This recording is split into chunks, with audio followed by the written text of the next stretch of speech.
Comment vous reviendriez match par match sur votre parcours dans cette WC? En commençant par le premier match que vous avez fait sur scène face à MIBR, au Brésilien, au champion du monde entier. Pour commencer sur le match des MIBR, je pense qu'on aurait pu faire la différence si on avait tous été chauds dès l'entrée de match. On a mis du temps à voir comment ils jouaient leur jeu, à réussir à les contrer, même si on a fait une bonne manche c'était. Après, je sais que chacun d'entre nous n'était pas chaud. Et si Blacko n'avait pas sorti des kills de ouf, et peut-être que le score était plus sévère. En attendant que ça prouve bien que le niveau français, il est peut-être loin du niveau international, mais il est moins loin qu'avant du niveau international. Et que ça laisse bon présage pour l'avenir. On a enchaîné sur XCN et on sait c'est des Indonésiens, non pas des Singapouriens, mais on savait qu'il fallait se méfier d'eux. De toute façon, on se méfiait de tout le monde. On savait qu'ils étaient bons. On connaissait déjà leurs résultats aux différentes WCG. Ils avaient battu MIBR, il me semble. Donc, c'est une grosse équipe avec des petits Asiates dedans. Non, ils ont bien joué. Nous, comme d'hab, on n'a pas réussi à rentrer tous bien dedans. Et après, les petites erreurs qu'on a faites, elles n'ont pas pardonné comme à n'importe quel match de haut niveau.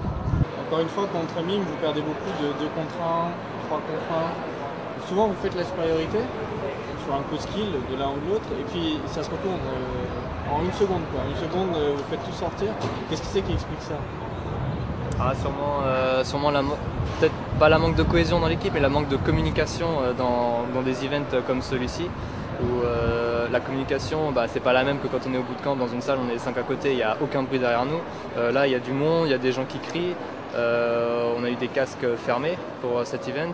Tout ça, tous ces petits trucs, ça peut-être que ça a fait au niveau communication, même si dans nos têtes on voulait bien communiquer, on avait à cœur de bien faire, ça a rendu les choses un peu difficiles.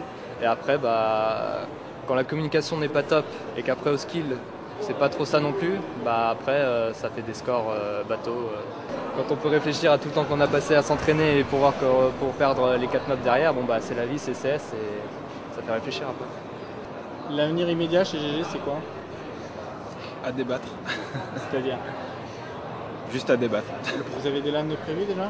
Juste la Game 1. Game 1? Est-ce que votre participation a été confirmée? Vous faites le déplacement, c'est une certitude? Pas avec la line-up ici, ça sera une autre line-up, mais GG sera présent à la Game 1. C'est qui va? On ne sait pas encore. Moi je peux pas y aller et il y a des chances que quelqu'un me remplace. Je trouve qu'au niveau du event, c'est clair, ça a été professionnel, mais tout l'aspect spectaculaire, l'aspect chaleureux, je l'ai perdu par rapport à Bercy l'année dernière. Bercy, c'était vraiment quelque chose de grandiose. Et de passer après à ici, je trouve ça dommage. Blacko, c'était ton premier SWC, qui se finit un peu tôt. Qu'est-ce que tu en retiens? Parce que c'est quand même un peu le rêve de tout joueur français d'y aller. Sans parler de rêve forcément pour toi, mais qu'est-ce que tu en retiens? Pas grand-chose, juste que les inters sont pas si forts que ça et que les Français niveau skill peuvent largement les tenir.